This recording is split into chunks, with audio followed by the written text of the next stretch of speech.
here we go. Starting off with a Rise ban. As you guys can see at the bottom of the screen, we'll confirm it one more time. We're finally on patch 8.2 over in the LCK. Some things changed, but not everything.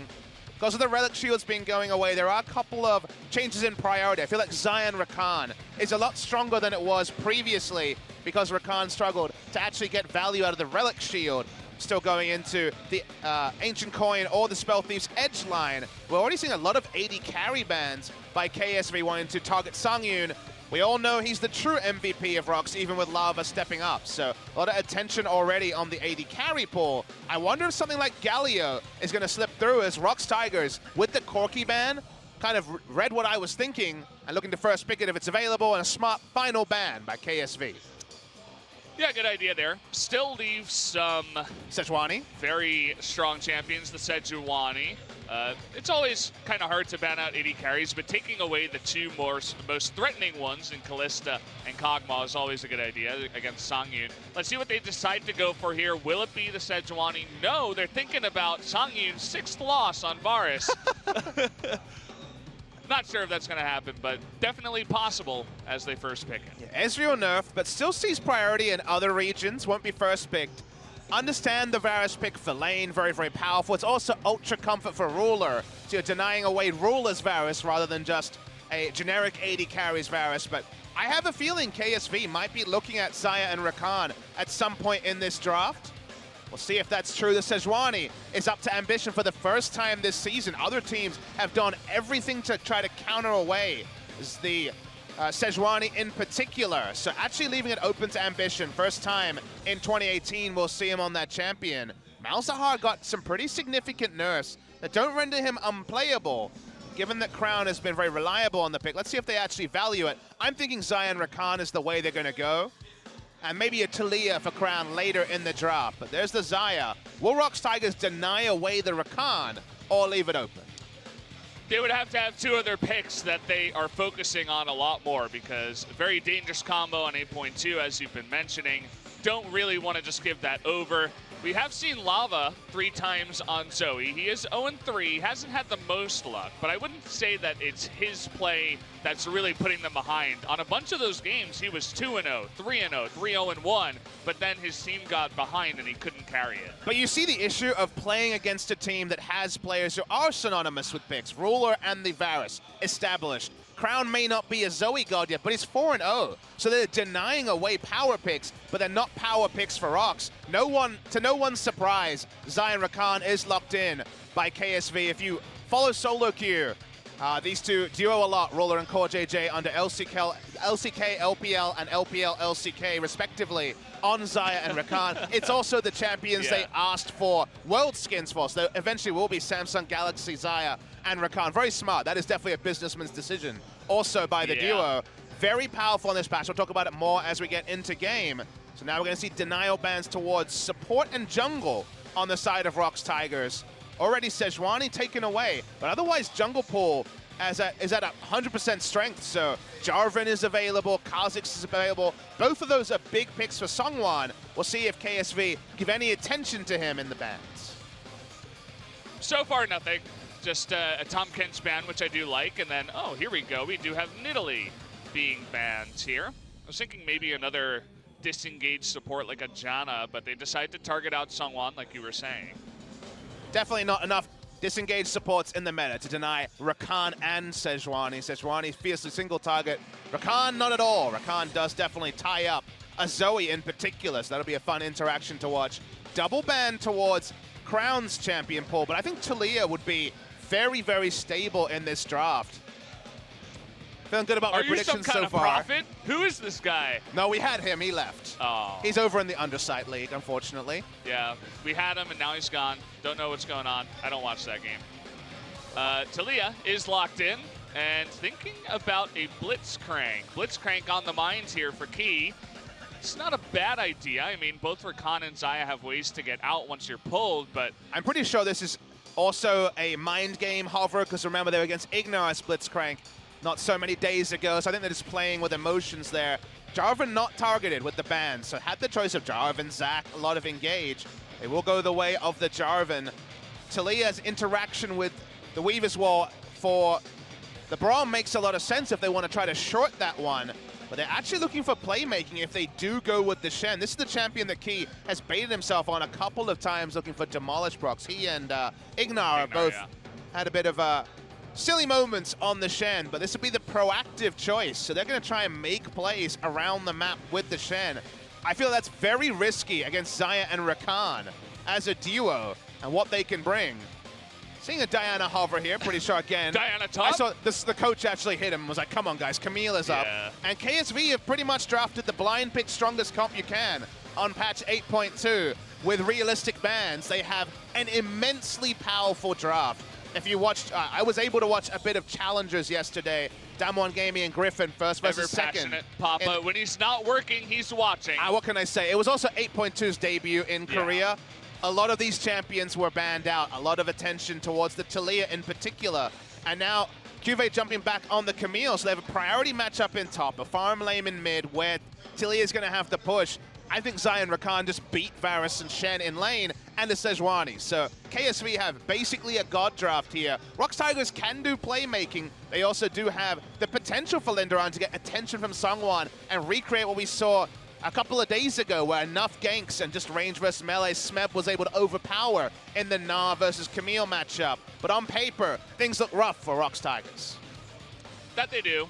We're going to be looking towards Lava to have a nice game on Zoe once again, but then actually make something of it. I was joking about Songyun going 0-6 on Varus, but after looking at the draft from KSV, definitely favoring them coming into game number one. I mean, it's the prepper's nightmare, right? It's 0-5 Varus and 0-3 Zoe for the two primary carries. So on paper, but again, that only means so much. The opposition has been stiff in a lot of those games. We're not necessarily saying there's anything individually wrong, but it does represent not the hardest carry for, you know, in the terms of the Varus, bit of a different champion to the Kog'Maw they're used to. Also, not as much playmaking in the mid lane. The Galio has been the strongest we've seen from Lava, is Azir also. It's different styles, but I do look at the draft from KSV, see a very fearsome 5-man draft with just the most wombo engage, and I do quiver if I'm ROX Tigers. The combination of Core JJ and Ambition's aggression is going to be very fierce. Let's jump into game number one and see how it all goes down. ROX Tigers versus KSV.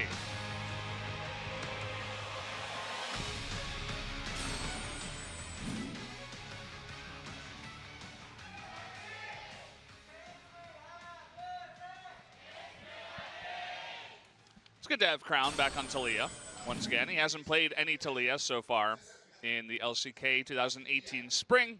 He was the man who brought it back into the meta, but in a tournament not a lot of people caught. That was IM Gyeonggi just after Worlds 2016, where Taliyah had that really big nerf to her ability to push at level 1, level 2. Wasn't played at Worlds at all. Maybe one game, but I believe 0 games in 2016. And then Crown brought it back, you know, showed that there was a lot of flexibility in the build. Loves to pick up Leandri's early in particular, which of course now is a staple across most mid laners. But he's always been intrinsically linked with the Taliyah. His Weaver's Walls are usually very, very strong. And you think about what we've criticized KSV for in the past has been a lack of engage, too much scaling, a little bit of passivity. This draft kind of has everything you want in terms of very good bridges from the early game to the mid game, very strong engage to not allow games to be stalled out, which is another problem KSV have dealt with. This is the sort of draft that I think an analyst can nod their head and say, there's a lot going on here and it's all very positive. ROX Tigers also do have great siege, some strong lanes, and the ability to play make with Key and Sungwon. And to me, Sungwon is their most important player this year, which for a player that I'm sure most people wouldn't even have remembered his name in 2017. If you look at stats, he's actually got the #1 first blood percentage of any starter in the league in any role. He's at 60%. First blood percentage, great ganks around the top side, snowballing Linderon. When Sungwon snowballs Linderon, those are the games that we actually see as wins for ROX. His first aggressive trade, bot side. Very aggressive here was Key, actually. After getting knocked up, decided to run straight at the Zaya, and nothing really happens from that. They were trying to make use of the level 2 advantage, but shortly after did Songyun and Key get level 2 as well. Ambition going to get the Scuttle Crab to give a bit of insurance to Camille. Hilariously easy as Sejuani, by the way. Oh, yeah. Gotta love that passive. Something that I think when the Sejuani nerfs come out. I would love to see just a little bit of a tone down, makes her early clear a little bit too safe. Speaking of look at tone this. downs, having a roam down bottom. Using that passive. Look at how fast Crown gets down to the bottom lane, already blowing the flash, but they're looking for Key, funnily enough. Now we're going to have a bunch of damage come back out. Crown using the flash and Ruler having to blow his heal. A bit of a roam gone wrong there, Papa. And then Aftershock prop came in as well, the Ignite from Key. You're right. Has to flash very awkwardly. Has the Unsealed Spellbook, so the CDR certainly will be there, can just teleport back to lane. Something about Taliyah we haven't really considered is with the Unsealed Spellbook in particular, there's no punishment for a level 3 roam because you can just switch over to teleport, come straight back to lane, and didn't even miss a minion of wave of creeps in the mid lane. Yeah, he's going to be able to clean up that mid lane now and catch back up to the Zoe.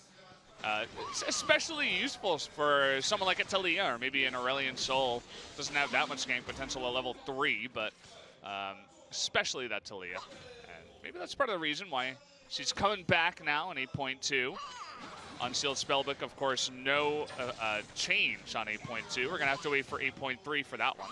Summon as well. CDR will be toned down later, but not right now.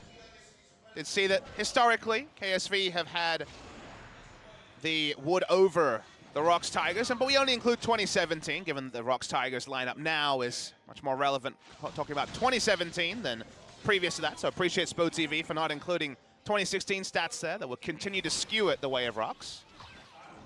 Ambition finds Sungwon. No buffs on either of the junglers. Unsealed Spellbook on Sejuani. That's a very interesting choice. We usually see either Aftershock or Fleet Footwork. Now, Aftershock for Sejuani was actually nerfed pretty significantly. For a lot of other champions, it's stronger because you get flat resist in the early game, but because Sejuani's passive is so strong and gives so many resists early, the percentage armor and magic resist was better for her at basically every point in the game than the new side. So Aftershock not opted in for. Fleet Footwork will be aggressive. And speaking of aggression. Yeah, we got an engage down in the bottom lane. Didn't see the entirety of that, but First Blood goes over to KSV on the Rakan. Very risky to go that far up the lane with no flash on Songyun and no combat summoner on Key either. Shen does not offer much in the 2v2 if his taunt misses. That's just a laning mistake, I would say, as they look for even more. Yeah, it's getting taunted up there. Trying to see if they can get some extra damage, stop him from freezing that. Cute little trouble bubble ambition. He's too fat. He can't get through. He's stuck. Feels so wall. bad. I mean, that's what happens when you ride on a pig, right? I'm sure I don't know. Sejuani Have you ridden on a pig before? Is this speaking from personal experience? I'm not from that part of America, Papa. Which part is that? Sorry, could you specify? Well, you know, not my part. I'll just say that. We're going to get a replay of that. No, just the... the Battle Dance into Grand Challenge was beautiful from KSV. Ruler flashes in. Didn't have to flash because, of course, his team was the one ganking level 3. That was clean. Songyun and Key aren't picking for lane in both roles. If you pick the Varus first pick, you are picking for lane, but Shen is not picking for lane at all. So a disconnect there, and also a disconnect in their play style means that Songyun is severely punished. And BF Sword first back for Ruler. Yeah. It's funny that even after getting the First Blood, they're still down on CS as a duo here.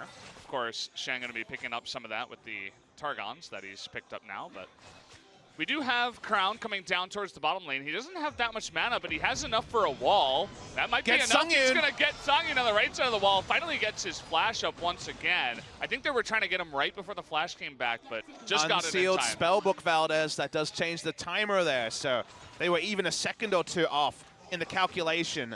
That was very likely to happen, but Songyun being down on flash again. Will it guarantee more CS to that of Ruler and KSV? In the Ultra early game, outside of level 1. Oh.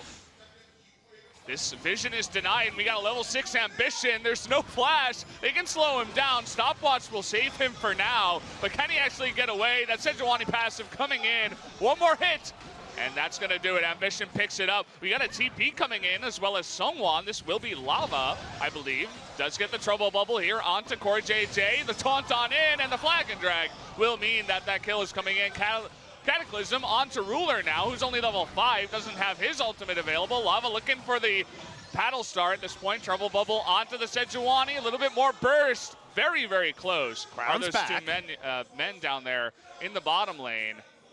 I call them men, but actually one of them is Zaya. The other one is Sejuani. Sorry about that. But yeah, Crown getting there a little bit late. A lot of action in the bot side. Very interesting to track. Ruler not being 6 cost them a lot. Would have been able to look for the turn with the Feather Storm, but didn't have it up.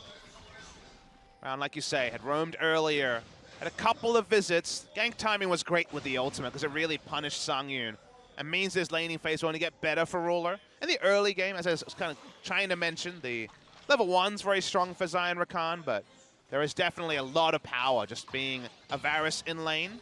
From 6 onwards, when they have more engage options, they can zone the enemy team from the creeps a lot. Ult missed here. Very nice stopwatch from Song. He did everything he could to stay alive in all of this. But the teleport was really good from the Zoe, who had already started to walk down. So they had kind of approximate speed, but the teleport being there added to the threat coming through. From there, able to turn. Really nice instant kill onto the Rakan. Ruler was probably a couple of minions away, but couldn't use his Q to actually kill the minion wave to hit level 6, I should say. Yeah. What can I say? My pronunciation's off sometimes. And from there, again, an honest mistake. It's a 1-for-1 all in all from all of that. Bot lane, top lane's been a paradise, but it's been a paradise for Linderang with no jungle attention, and Sejuani being very conspicuous on the bot side. There's been absolutely no way for QV to grow a lead, and maybe we'll have to start reevaluating this matchup if we see more and more games where the Nara has actually been able to cultivate a farm lead over their opponent. Well, we have come back into kind of normalcy here in this game. I want to see some more engages here in the bottom lane, especially because Sangyun is about to get his flash up. Now would be the perfect time. You can see CoreJJ is thinking about it. Finally, Ruler has gotten a farm lead down here. I'm surprised that CoreJJ is just rushed completely his upgraded GP10 item, so now has the extra health. In my perspective, just sticking with the Frostfang and kind of going into, say, CDR boots, so towards a Righteous Glory, and delaying the extra wards that are available from upgrading once you get the quests and the health in general.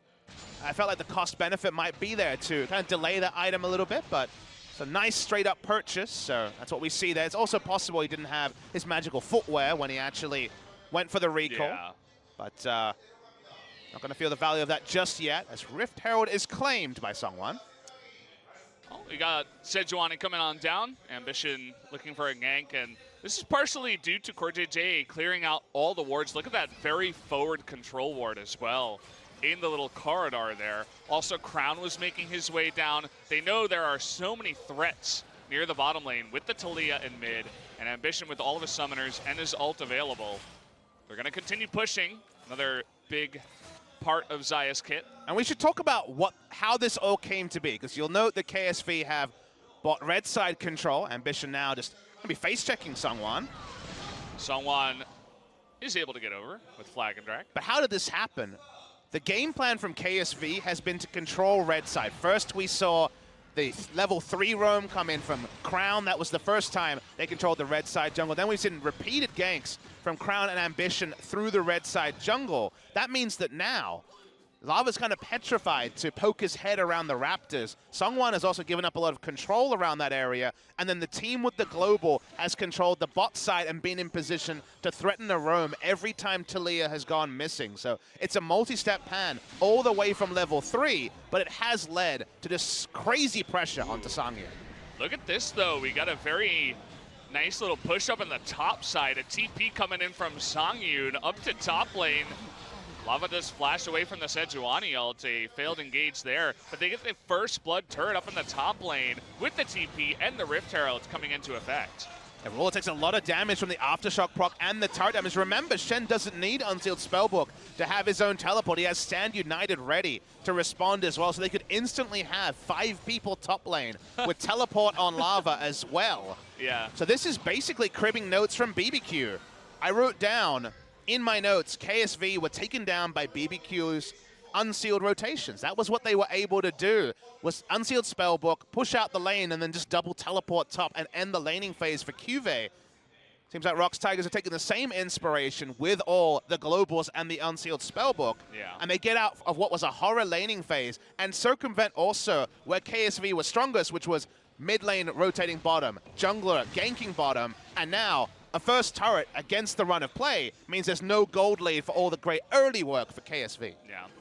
It's a thing. It's an important thing that you mentioned. It's something that's behind the scenes that is not obvious to a lot of people if you're not thinking about it. It's part of the reason why we saw, you know, Kongnu Monster. They coming in 2-0 against MVP in the first match, and we're like, holy hell, Kongdu's really good now. But actually, it's just MVP that was a little bit lower on the power scale. You need time to develop your strategies and see exactly where the teams are before you make any long-standing judgments. And I'm not too surprised. It's been ROX as the team who have been adapting and showing us new stuff. Felt like even last year, ROX Tigers were the team to take the most notes from what was happening in the West and bring in stats that were good in other regions. We've seen a lot of this sort of play in the LPL. Ambition turns onto Sungwon. Funny little skirmish, almost got him there with the knockout. But the flag and drag does reign supreme at the end of it all. And Varus has collapsed down bot lane again after the long lane was enacted. So let's see what Linderung wants to do in this scenario. He's actually mid lane. They're trying to pressure with outnumbered members because QV is just freezing the wave up top and stopping Gnar from having a lane to farm in. So if Gnar actually gets starved out of CS, which is very possible unless there's repeated attention top or they just try to collapse bot lane, that could be a big problem for the lane assignment for ROX Tigers. You can see that QV eventually does push out the lane. It's beginning to push that win in. Red buff, not a lot of vision around here for KSV. And the ward just spotting them, getting that red buff. But KSV have their sights elsewhere, down in the bottom lane. And they have their sights on Ruler, getting a massive farm lead over Sung, who's teleported out of lane and also is playing on the side where they have no priority, to the tune of already 44 CS. So this is a big lead for Ruler in particular. So Kramer and Tucson on Xayah Rakan on patch 8.1 already just being among the strongest hard carry performances we've seen. 100% kills for Kramer in a game. Not kill participation, kills. And this is the same sort of pace we're seeing from Ruler, even if he doesn't have the kills like Kramer was able to get in the previous game. Yeah. Not a good look for Songyun, who I already mentioned a couple times, is 0-5 on the Varus. Starts could you repeat today. that one more time? He's 0-5 on the Varus so far. How many wins in his 5 games? 5 games. 5 losses, Papa. So no wins. Yes, 0. Sitting at 0-2 here in this game. But not 0-5. Yeah, not yet. We'll see. there's still time left, Papa. He's definitely in a rough spot. They're finally going to rotate Xayah top lane, so they could definitely threaten a dive here with the incredible wombo engage KSV has, and they do maintain a small gold lead. He is he's farming up. He's got the first kill for ROX Tigers, as well as 38 CS. He's getting there. Our carry Shen. Songyun doesn't even want to stay in the lane. They spot Ambition coming in. And this is the KSV special. Take a turret, and from there, if they can rotate that bot lane, they make League of Legends rotations look very, very easy. Ambition always in position to provide coverage.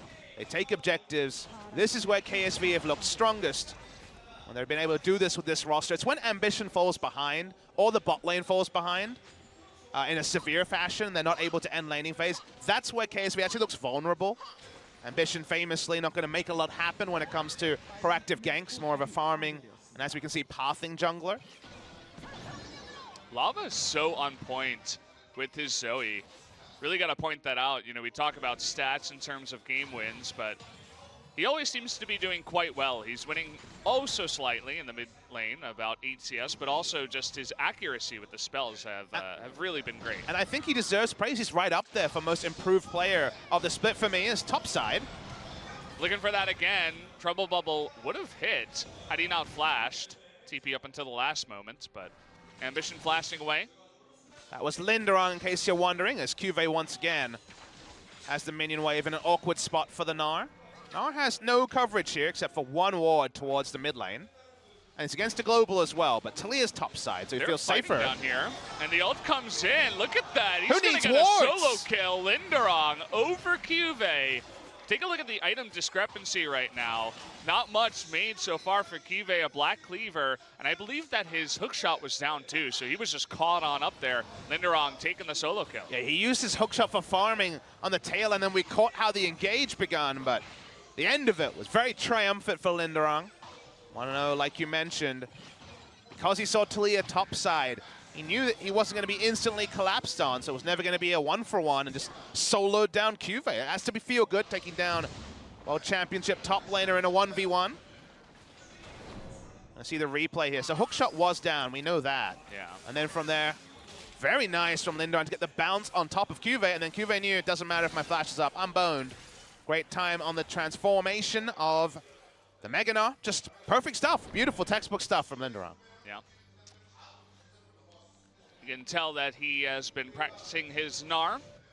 He's been looking okay, not so far. He's 1-1, but now he's got a 2-level lead over Cuve, as well as that item lead I talked about before. And this is the point in the game where we have to bring up the what does it mean, though, for the solo kill. It definitely means a lot for his confidence. His items also reflect that, but now we've moved away from the unsealed spellbook, meaning globals galore. We actually have no teleports available for ROX Tigers as Linderong's on cooldown.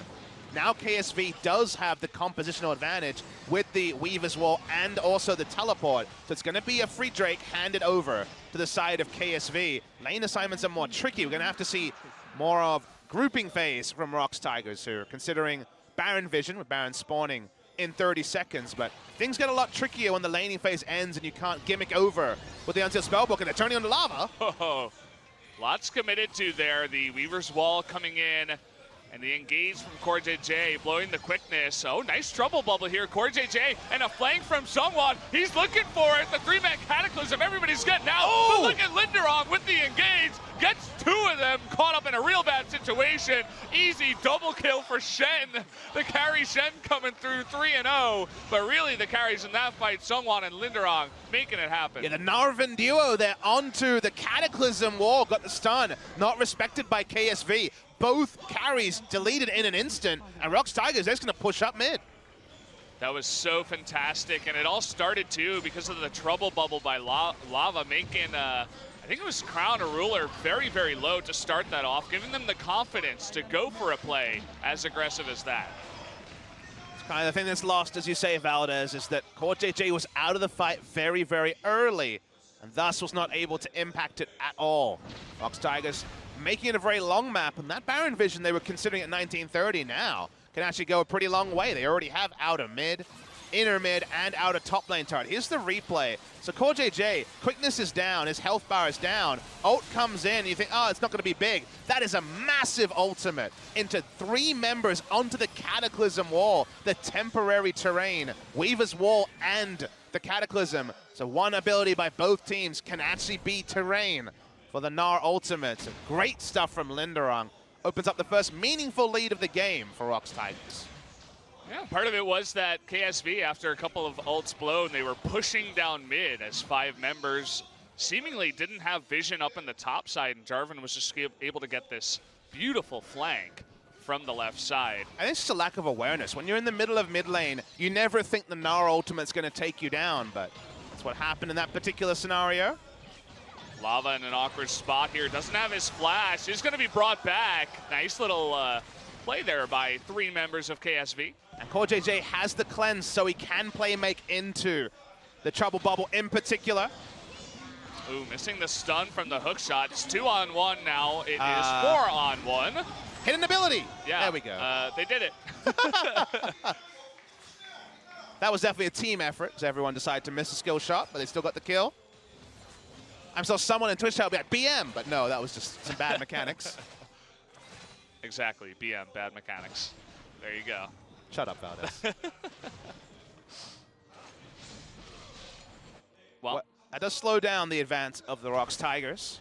Something I expected to happen more often, but creative play in mid lane has broken open the game after it was very much KSV looking in a great spot. CS-wise, Sungyun is also caught up, so that's other good news. So the cleanse with the unsealed spellbook is what I want to talk about.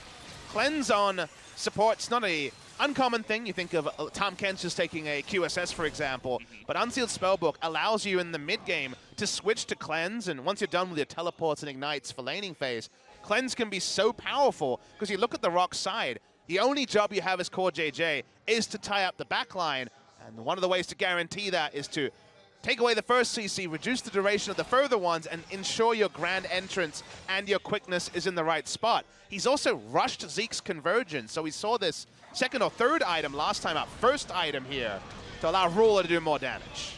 Okay, Ambition throwing an ult to the wind because he got a little bit anxious there. Does get away with his life, which is the most important thing to take away from that. Does mean the pass-through damage from Ruler is going to be buffed by the bonus damage that comes through from the Zeke's Convergence. Still very not used to having this as an item in the game at all, let alone as a rush. So it seems like it's in the position of the Ardent Sensor that we saw rushed by Tucson last time out. So another thing to augment the power of your carry, but a different approach after the Ardent Sensor nerf is taken by Core JJ. Seems to be an item of the month thing.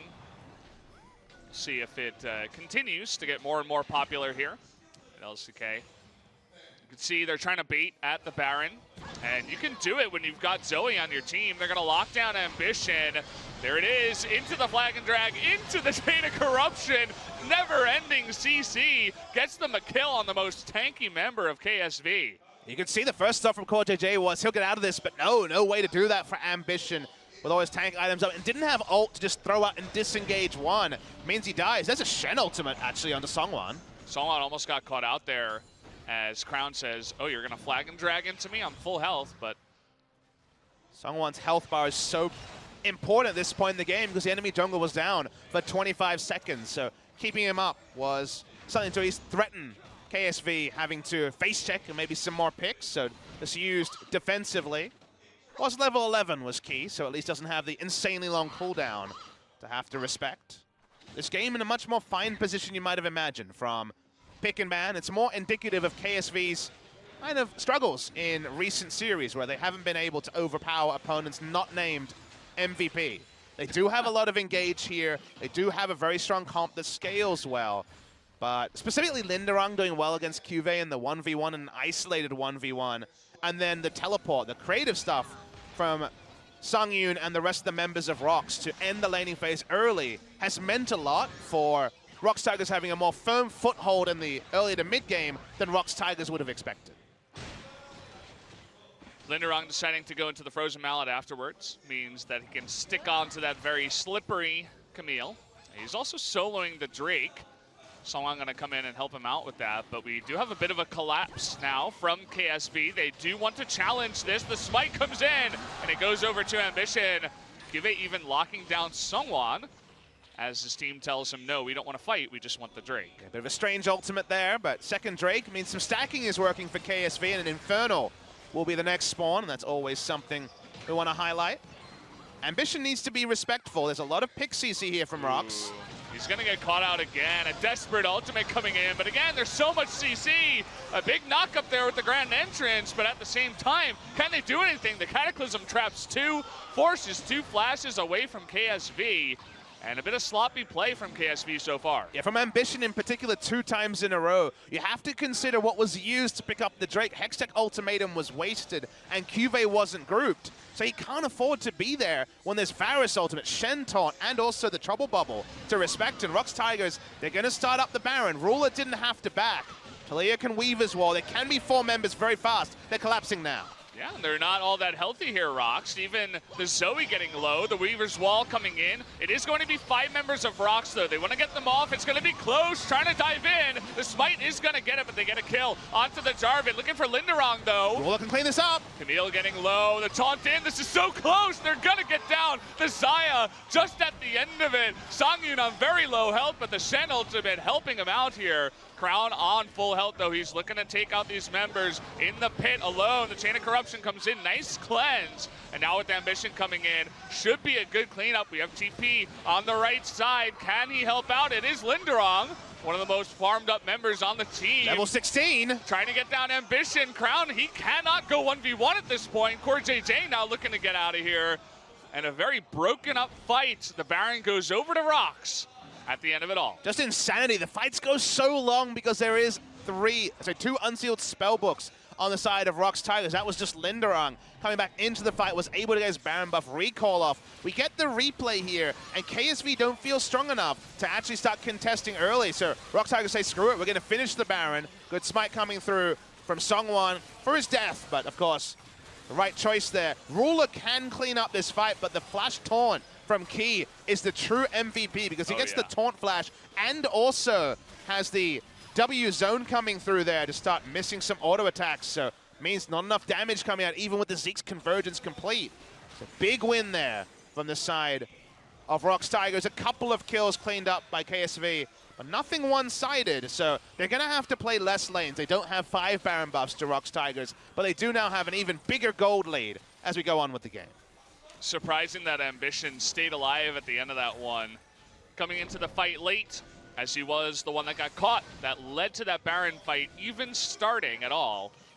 But now we do have the press on in here from ROX Tigers with the Baron buff, looking for this bottom tier 2. Yeah, and crucially, Linderung is one of the people that had the Baron, so they can play mid and bot lane pretty safely. He doesn't have ultimate, so he's grouped, and they're looking to break the base here, our ROX Tigers.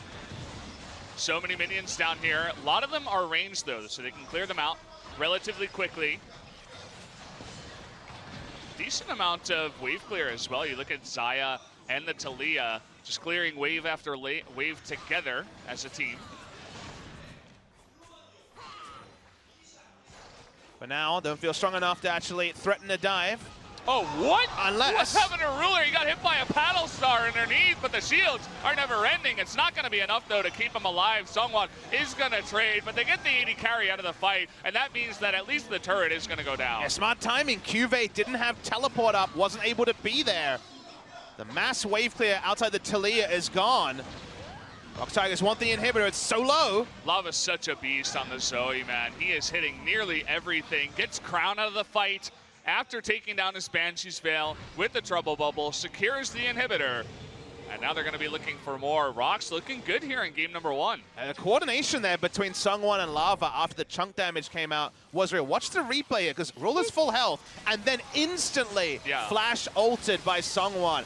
That's the sort of synergy you love to see between your two players. That was the sort of scenario where we expected that to take many more minion waves, given that Ruler has pass-through damage to clear for days. He didn't have a health bar. He was taken down. And ROX Tigers cracked the base with the first Baron buff.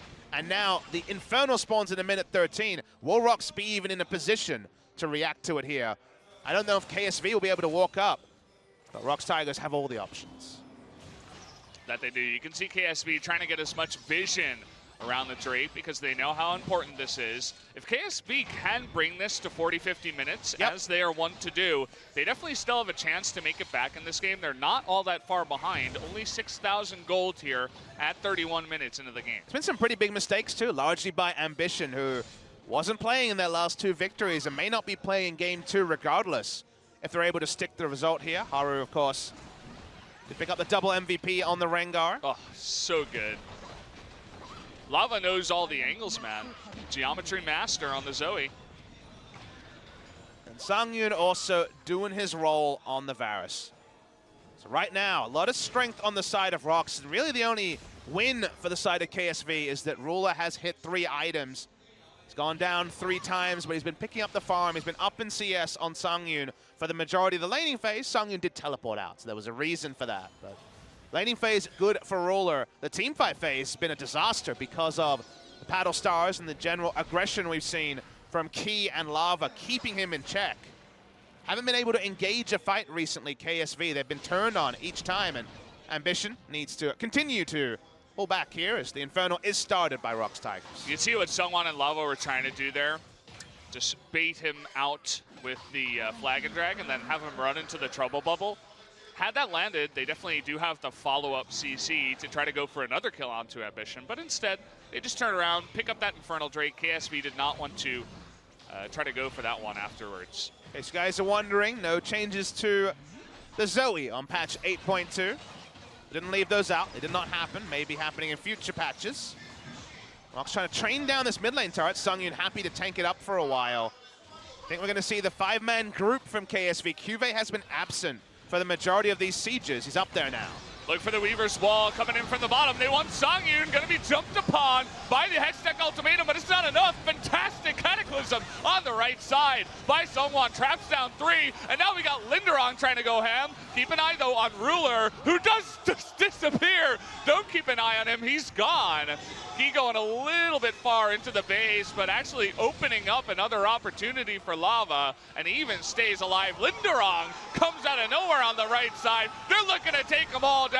They're looking for the end of the game. This should be it, guys. Unbelievable. ROX Tigers looking to take game number 1 against KSV. They're going to take down this last turret and the Nexus. A very fiery, aggressive game from ROX, and they do it. And ROX Tigers get the maximum value out of their playmaking in the early game, and then the decision-making around fights. Every time the paddle style registered, they got the kill. It was never back off and regen from Ambition, who was a non-factor in this game. I would be surprised to see him playing in game 2. KSV had about the most KSV-esque draft and a lot of power picks on patch 8.2. But the one thing that's never reflected in just the pick and ban is the unsealed spellbook. Got a lot of value in the early game. Turned away the win plan coming through from KSV. They could never set up with Weaver's Wall behind a structure and the threat of engage, because they were the ones being engaged upon. So many members of ROX Tigers played their role this game. You can see the coach is super hyped. Yeah. As Coach Kong in the booth here, because they definitely executed a plan that looked unlikely and unrealistic given the draft they gave up. They liked their own picks, and they made them work. You were talking about before whether or not we'll see Haru. I think we definitely will in game number 2. There were a couple of key mistakes. Ambition got caught twice in the mid-game, and that's a bit unacceptable, especially when you're on the Sejuani. You're tanky, you're out in the front, but you have an escape, and you should be more mindful about where the enemy team was. This is the last fight of the entire game. Yeah, it was a big engage onto Songyun. Ruler, for the start, can only push out damage to Songwon, but the damage is not there. The numbers are not there. The Cataclysm and then the exit from Songwon. Beautiful. 3 members caught, trying to flash over a Cataclysm and back into the base, not able to do so. Ruler doesn't have the ability to fight front to back and is just deleted by the Paddle Star. Like, and that Paddle Star, that's the one that won the game, Valdez. Yeah. Also, Linderong, everybody playing so well, especially in this last fight. ROX came to play tonight. Linderong with the chase and the ultimate to pick up the kill onto Cuvée and to clean them up. The engage from Songwon with the 3-man Cataclysm and Lava. Paddle Star after Paddle Star. He's just landing everything tonight. A game away from KT, now a game away from KSV. ROX Tigers showing up to play, and this could be a much more fiery series than we thought on first inspection. They certainly came out tonight looking for the win. A little bit of a zoom in here onto Songwon, maybe the MVP. This is a hard one for me. Songwon played a beautiful Jarvan. We had Lava hitting basically everything. And look at this, guys. We will have the exit. Yeah, Ambition will not be playing for game number 2. Not a huge surprise, as we talked about. We're going to take a bit of a break before game number 2.